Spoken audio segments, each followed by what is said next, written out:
என்னென்னலாம் பிரச்சனை பண்ணி கொஞ்சம் லஞ்சமா. அதுக்கு பிறகு ஒரு ஆளை பிடிச்சிக்கிட்டாங்க. யாருன்னு உங்களுக்கு தெரியும். அவரை பிடிச்சி இந்த பெரும்பான்மையை நிரூபிக்கின்ற பொழுது சட்டமன்றத்தில் எனக்கு எதிர்த்து ஓட்டு போட்டார்.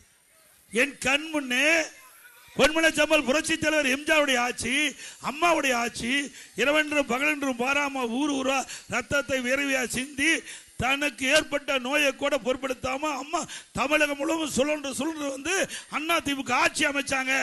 அந்த ஆட்சிக்கு துரோகம் விளைவித்து எட்டப்பரா இருந்து ஒருவர் எதிரிலோடு சேர்ந்து நமக்கு எதிராக வாக்களித்தார்கள். அதை கூட நம்முடைய மூத்த தலைமை கழக நிர்வாகிகள் சொன்னாங்க, வேண்டாம் ஒன்னா இணையலாம் அப்படின்னு சொன்னாங்க.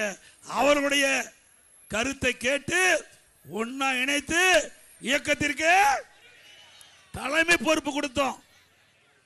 துணை முதலமைச்சர் என்ற அந்தஸ்தா கொடுத்தோம். அற்புதமான இலாக்கா கொடுத்தோம்.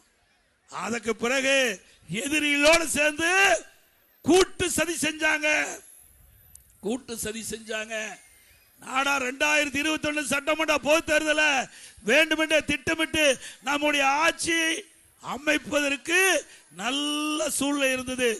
தென் மாவட்டத்தில் வேண்டுமென்றே திட்டமிட்டு சுற்றுப்பயணம் மேற்கொள்ளாம திமுக பி டீமா இருந்து வெற்றி வாய்ப்பை இழக்க செய்தார்கள்.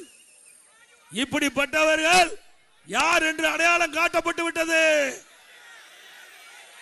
காட்டிட்டாங்கல்ல. பூனைக்குட்டி வெளியில் வந்துடுது. பூனைக்குட்டி உண்மையான முகம் மக்களுக்கு தெரிந்து விட்டது. இப்ப எங்க போய் சேர்ந்திருக்கிறார்?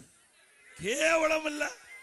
ஒரு கட்சிக்கு ஒருங்கிணைப்பாளர் இருந்து தலைமை தாங்கி இந்த கட்சி அனைத்து இந்திய அண்ணா திராவிட முன்னேற்ற கழக தொண்டன் இரவென்றும் பகலென்றும் பாராமல் உழைத்து இவருக்கு அடையாளத்தை கொடுத்து முதலமைச்சர் என்ற அடையாளத்தை அம்மா கொடுத்து இங்க இருக்கின்ற தொண்டர்கள் நிர்வாகிகள் அனைவரும் ஒருங்கிணைப்பாளர் அடையாளத்தை கொடுத்த பிறகு இது கூட இவ்வளவு பெரிய பதவி கொடுத்த பிறகு அந்த மனிதனுக்கு ஆசை அடங்கல. எங்க போய் சேர்ந்திருக்கிறாரு? தீய சக்தி திமுக சேர்ந்துட்டான்.